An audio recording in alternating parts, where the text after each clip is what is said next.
Flat Earth Clues, Part 5, The Status Quo. This is part of a series of clues that can help you get your head around both the design of the flat Earth system we live in and who has been involved in the deception to hide it from you. This clue covers the inevitable and sometimes frustrating question of why the authority would go to all the trouble of hiding the flat Earth. My hope here is to show you different angles and a progression of events, all of which lead to a very changed world, both physically and mentally. To open, we have to go way back to when the world was a much more simple place. You had your 5 major religions, including Buddhism, Hinduism, Judaism, Islam, and Christianity. Each of these groups had their own version of what is known in Genesis as the firmament, or the flat circular world enclosed by a solid dome-like barrier from where the creator, or creators, looked on. I'm not going to explore all the subtle differences between the groups. Suffice it to say that it's interesting that despite their differences that led to acts of horrible violence between them, there was no real Earth model debate. So around 500 years ago, the science community, led by Copernicus, who probably had a little help, introduced what we now know as the heliocentric, or globe model of the world, which in turn changed the solar system, galaxy, and so on. The religions, seeing that this globe model was gaining popularity, feared a loss in the fan base, so they all adapted their religion to include the globe model. From their point of view, it was a small change from a circular to a globe world, and really, in a few generations, who would remember anyway? So the churches, mosques, temples wrapped up their flat earth model in a metaphoric soft cloth and put it in the drawer with the good silver for safekeeping. Remember this, because we'll come back to it later. And hundreds of years went by, with science promoting all the aspects of the globe, and the religions promoting their beliefs upon this globe. The world kept spinning, so to speak, and everyone was happy. Then in the early part of the 1900s, you get this pesky explorer named Richard Byrd. He has family money, all the right connections, and secures basically unlimited funding and the government green light to probe every piece of unseen territory there is. It was inevitable, I guess. A young man who has an unquenchable desire to see all that there is to see, and then granting him the tools needed to accomplish this goal. He pulls a Truman and gets lucky, crossing the vast salt ocean, avoiding the icebergs, arriving at the frozen coastline, and he keeps going. He was never going to stop. One day, after crossing hundreds of miles of high-altitude ice and snow, Admiral Byrd sees it, a barrier. And to him, it's just a barrier, not the barrier. He is but a tiny speck in front of it. It stretches out on both sides as far as he can see, and straight up so far that he can't discover the beginning of the arc. The great explorer now has a new challenge, finding the shape of this thing. It's much like a blind man describing the elephant. Until you feel out the whole thing, what do you really know? If you look at the AE, or Flat Earth Overhead Map, you see the problem. To even determine the scope of the outer wall, you have to circle it. It would have taken months, if not years. You could use a series of ships going in opposite directions, or planes, but there are refueling stations that need to be built, and so on. His task was challenging to say the least. Admiral Byrd kept laying the groundwork of the great discovery until his eventual death in 1957. A year later, the United States and Russia found the upper edge. From there, the math was easy, and moreover, you could actually see the real world. Then, of course, there is the decision, or deception, depending on how you looked at it. The authority made the call to hide the actual shape of where we live, then sealed off the outer edge from prying eyes, and created the space program not only to reinforce the globe model, but to control it. There was really only one reason they cared about this, and it takes a while to process. So let's look at the immediate effects of actual disclosure and work our way up to the authorities' biggest fear. For this exercise, we'll look at releasing the news today, instead of, say, 1958. While 1958 would have been easier, it's much more relevant and entertaining to explain it in modern terms. We start with a press conference by, let's say, the United Nations, who have discovered that the world is indeed enclosed in a giant high-tech dome of unknown origin and age. The public reacts with wonder and awe, trying to take in the sheer scope of this announcement. Facebook crashes, Twitter crashes, entire mobile networks crash. It's like hitting a beehive with a sledgehammer.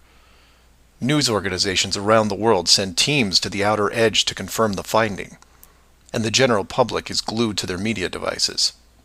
That's the good news, the excitement, the revelation, the positive shock.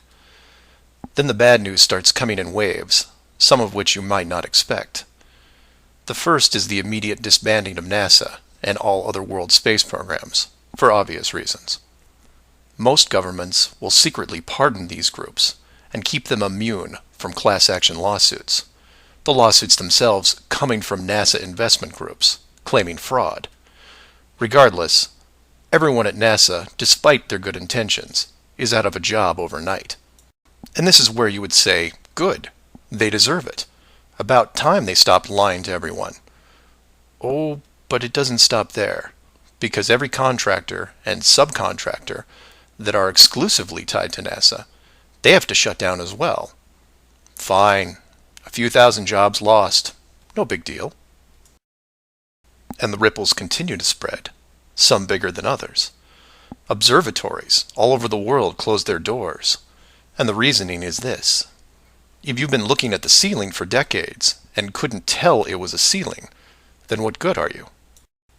Every university in the world that has an astronomy or astrophysics program, well, they don't anymore. Stephen Hawking, his book writing days are over.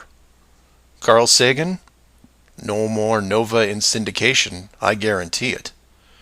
Those professors are going to have to retool their skills and be prepared to answer one giant question. How did you not see it? Weren't there clues?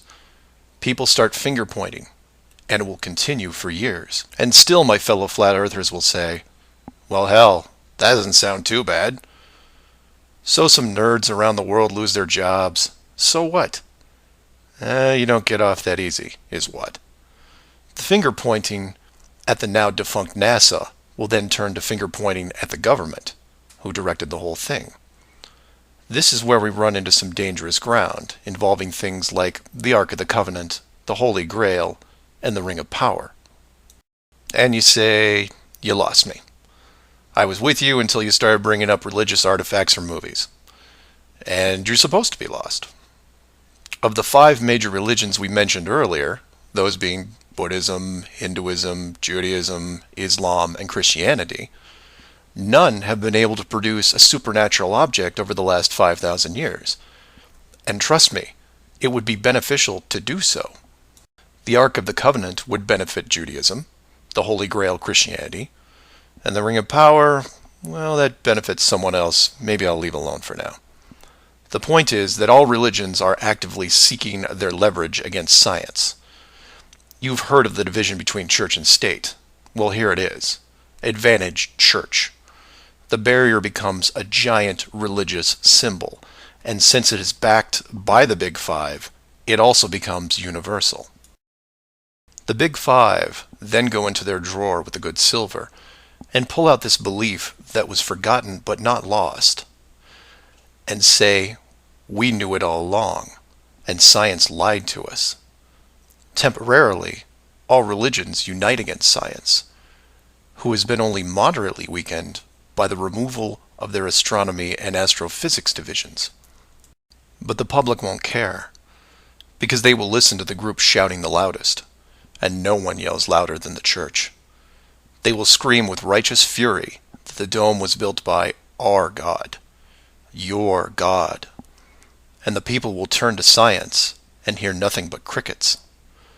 And that's where the world changes, because in times of great stress, the public will want words, and while religion has no shortage of them, science simply is incapable of taking leaps of faith. I'll take a glass half full approach and say that anyone listening to this is probably an intelligent, rational person, one who can make informed decisions outside of the conventional doctrine. But for every one of you, there are hundreds, if not thousands, of mouth-breathing troglodytes who will not walk but run to the respective house of religion and say, "You were right about this. What else can you teach me?" This is what fills the current authority with pause. The unknown response to that question. Will religion take the high road and work with what remains of science to discover the truth? It's possible, I suppose.